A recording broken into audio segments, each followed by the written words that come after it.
What's the latest you're hearing over there, David?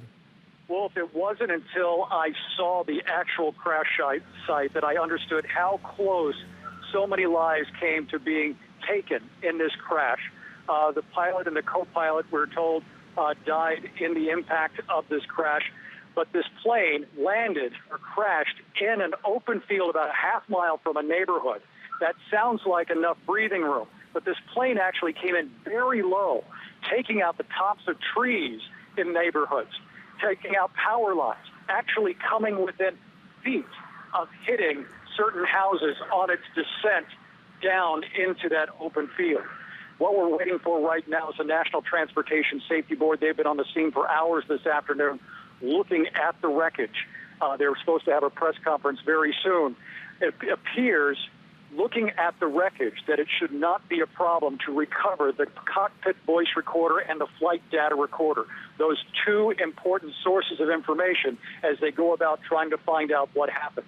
We've talked to people who live on the ground who actually had this jet fly over them and wake them up before dawn this morning. They talk about how they heard what sounded like a sputtering sound from an engine. I actually spoke to a man who is a former aircraft mechanic.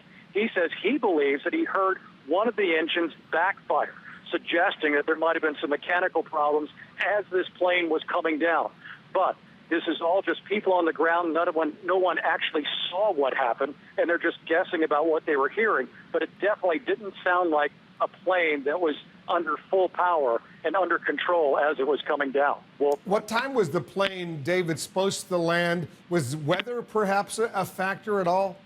This was before dawn, but visibility, I'm told, was actually pretty good because there was some precipitation in the area, but not much. Officials here say there was really nothing going on, nothing severe, no problems that would have brought an aircraft down. So that is part of the mystery here. Also, the mayor of Birmingham tells me that they checked with the people at the tower, and the pilot never radioed into the tower that he was having problems. This, according to the mayor of Birmingham.